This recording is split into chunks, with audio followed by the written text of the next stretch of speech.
Assalamu alaikum student mathematics 4024. Welcome to Maths Guru. I hope you all are fine. I am fine too. Alhamdulillah. In this video we will solve a question on trigonometry. This is a very basic question, and in this question we have to solve a right angle triangle. And you all know that in order to solve a right angle triangle we have two techniques. The first one is the Pythagoras theorem if we want to find out the side of a right angle triangle, and the other technique is called the trigonometric ratios, which allow us to find the side and the angle of a right angle triangle both. And we will not be talking about the limitations of both the techniques. You all know very well about that. We will be solving a question. This question has been taken from your maths book D2. The exercise is 10a, and this is the first part of question number 10. In this question we have to find the values of unknown in each of the following figures. So we have some triangles in this figure, and I can see there are three right angle triangles. The first one is this one, the smaller one. The second one is this, and the third one is the bigger right angle triangle. So we have three right angle triangles in this figure, and we have to find the unknowns. There are two unknowns in this figure. The first one is A, and the second one is B. So दो unknowns है हमारे पास, and we have to find the value of those unknowns. और since we all know that these are right angle triangles, तो या फिर हम Pythagoras theorem use करने वाले होंगे या फिर हम ट्रिग्नोमेट्रिक रेशियोज यूज करने वाले होंगे. The problem with trigonometric ratios is that हमें यहाँ साइड्स फाइंड आउट करनी है, लेकिन हमें यहाँ कोई एंगल नहीं नजर आ रहा अदर देन 90 डिग्री. क्योंकि जब भी हमें ट्रिग्नोमेट्रिक रेशियोज यूज करने होते हैं in order to find out the missing side of a right angle triangle, तो हमें अदर देन 90 डिग्री एक एंगल लाजमी चाहिए होता है. यहाँ मुझे कोई एंगल नहीं नजर आ रहा है. इसका मतलब है कि यहाँ मैं ट्रिग्नोमेट्रिक रेशियोज जो है ना वो नहीं यूज करने वाला हूँ. मैं यहाँ पाइथागोरस थ्योरम जो है ना वो यूज करूंगा, because two sides are given and I have to find out the third side. अब ये जो राइट एंगल ट्राइंगल है मैं इसको जो है वो ट्राइंगल नंबर 1 लिख देता हूँ. Since I have to find two unknowns, पहले मैं ए को फाइंड आउट करता हूँ. पहले ए की बारी आएगी. ए के लिए मेरे पास जो है वो राइट एंगल ट्राइंगल जो है उसको मैं बनाता हूँ दोबारा निकाल के. ठीक है, तो इस तरह का जो है वो ट्राइंगल है. इसमें I have the two sides, मेरे पास दो साइड्स हैं. ठीक है, अगर मैं हाइपोटेन्यूज की बात करूं, हाइपोटेन्यूज कौन सी साइड होती है जो कि 90 डिग्री के बिल्कुल सामने वाली साइड होती है. तो 90 डिग्री के सामने वाली साइड को हम हाइपोटेन्यूज कहते हैं. मेरे पास जो हाइपोटेन्यूज है वो है 2a और a, मतलब 2a plus a will equals 3a centimetre. तो मेरे पास जो हाइपोटेन्यूज आ रही है वो 3a सेंटीमीटर आ रही है. ठीक है, और इस वाली साइड को मैं जो है वो परपेंडिकुलर कहता हूँ. ठीक है ना, तो मैं इसको जो है वो p लिख देता हूँ. और जो परपेंडिकुलर मेरे पास आ रही है वो आ रही है 36, और जो ये वाली साइड होती है उसको मैं बेस कहता हूँ. This base is given as 27, तो ये 27 हो गई. मैंने अपने ट्राइंगल को लेबल भी कर दिया.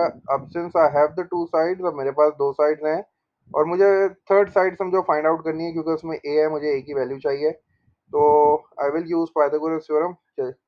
और यहाँ जो है मुझे पाइथागोरस थ्योरम किसका यूज करना है, हाइपोटेन्यूज वाला यूज करना है. तो हाइपोटेन्यूज के लिए मुझे पता है कि हाइपोटेन्यूज के लिए बाकी दो जो साइड्स होती हैं उनके स्क्वायर्स को मुझे ऐड करना पड़ता है. तो hypotenuse square is equals to perpendicular square plus base square. This is the formula. अब मुझे जल्दी से प्लग इन करनी है वैल्यूज.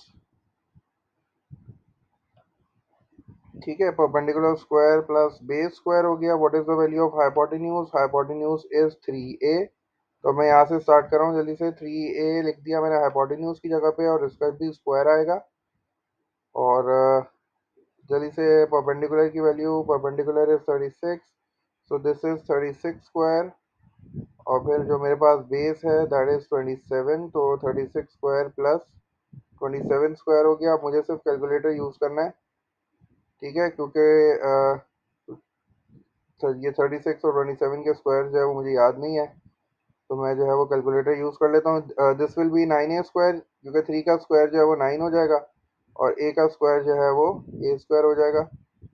और 36 स्क्वायर प्लस 27 स्क्वायर. ठीक है, तो 36 स्क्वायर इज इक्वल्स टू 1296. ठीक है, तो मैं यहाँ 1296 लिख लेता हूँ, उसके बाद फिर ऐड करूँगा. This is 1296 plus now I have to find out the square of 27. तो 27 स्क्वायर कितना होता है? 27 स्क्वायर इज इक्वल्स टू 729। ठीक है, ये 729 हो गया। Now I have to add them both. अब मुझे इनको ऐड भी करना है और फिर यहाँ जो 9 है ना, इसको भी शिफ्ट कर दूंगा मैं।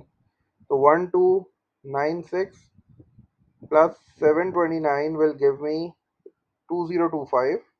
ठीक है, so this will be 9a square. चलो नेक्स्ट स्टेप पे कर लूंगा। 9a square is equals to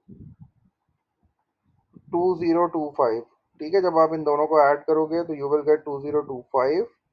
now I have to find the value of A. तो ये ए स्क्वायर को मुझे सब्जेक्ट बनाना पड़ेगा इधर फिलहाल। 9 यहाँ मल्टीप्लाई हो रहा है, उधर जाके डिवाइड हो जाएगा। जल्दी से मैं देख लेता हूँ। 2025 divided by 9 will give me 225। ठीक है, मैंने डायरेक्ट ही लिख दिया क्योंकि मुझे पता है वो 9 यहाँ शिफ्ट होगा और 2025 से डिवाइड होगा, तो मुझे आ गया ये 225। Now since I have to find the value of A, तो I have to take square root on both sides. तो मैंने यहाँ भी स्क्वायर रूट ले लिया और मैंने यहाँ भी स्क्वायर रूट जो है वो ले लिया है। तो the value of a is coming out as 15, क्योंकि मुझे पता है 225 जो है, the square root of 225 is 15। अब ये प्लस माइनस मैं ऐसे नहीं लिखूंगा क्योंकि A is basically the length of a side, तो वो नेगेटिव नहीं हो सकती। तो मेरे पास जो है वो पॉजिटिव वैल्यू आ गई है। The first unknown is a and that is a is equal to 15। Now I have to find the value of b. जल्दी से बी की वैल्यू फाइंड आउट कर लेता हूँ। In order to find out b I have to use this right angle triangle. मैं ये वाले right angle triangle को यूज कर रहा हूँ। जल्दी से इसको निकाल के पहले बना देता हूँ। ठीक है, और ये इस तरह था। ट्राइंगल्स बनाना जो है ना वो ज़रूरी होता है, क्योंकि ट्राइंगल्स बनाओगे तो लेबल भी उसको करना पड़ेगा और फिर जो है वो गलती का चांस जो है वो कम हो जाएगा। तो दिस इज द 90 डिग्री। सही है, तो इसके सामने वाली साइड हाइपोटेन्यूज हो गई और इसको मैं परपेंडिकुलर बोल देता हूँ, इसको मैं बेस बोल देता हूँ। ठीक है, अब मैं देखता हूँ कि मेरे पास क्या क्या चीज़ें हैं। ये मुझे पता है यहाँ 60 है, तो मेरे पास परपेंडिकुलर की वैल्यू जो है वो 60 हो गई। हाइपोटेन्यूज मुझे फाइंड आउट करना है जो कि बी है, and the value of base is A. A की वैल्यू मैं फाइंड आउट कर चुका हूँ, ए 15 आ रहा है। ठीक है, तो मैंने जो है वो 15 ले लिया। जल्दी से again I have to find the value of hypotenuse. तो हाइपोटेन्यूज वाला फॉर्मूला जो है वो लिखा हुआ है इधर, बस मैं जल्दी से जो है वो वैल्यूज प्लग इन कर देता हूँ। तो ये स्मॉल बी मुझे फाइंड आउट करना है, तो b square is equals to, और ये हो जाएगा 60 square plus 15 square. 60 square plus ये 15 स्क्वायर हो गया। अब जल्दी से कैलकुलेटर यूज़ करता हूँ और इन दोनों के स्क्वायर्स को जो है वो ऐड अप कर लेता हूँ। ये 60 का स्क्वायर तो 3600 हो जाएगा। 60 स्क्वायर इज इक्वल्स टू 3600, और 15 का स्क्वायर 225 हो जाएगा, तो प्लस 225 कर दिया मैंने। ठीक है, तो मेरा जो आंसर आ गया वो आ गया 3825। तो b square is equals to 3825। Now since I have to find the value of b, तो मैंने जो है वो दोनों साइड पे स्क्वायर रूट ले लेना है। 3825 आ गया। Now taking square root on both the sides. जल्दी से स्क्वायर रूट ले लो। यहाँ भी स्क्वायर रूट आ गया और यहाँ भी स्क्वायर रूट आ गया। जल्दी से कैलकुलेटर यूज़ करो and find out the square root of 3825। The square root of 3825 कितना हो गया? स्क्वायर रूट ऑफ 3825 इज 61.846 है, तो मैं इसको 61.85 कर देता हूँ। तो this is my final answer. This is the value of b, 61.85 centimetres. ठीक है, तो हमें अननोन्स फाइंड आउट करने थे। हमारे पास दो अननोन्स थे, एक ए था एक बी था। ए की वैल्यू 15 सेंटीमीटर आ गई है। ठीक है, यूनिट लिख दिया करो याद से एंड में।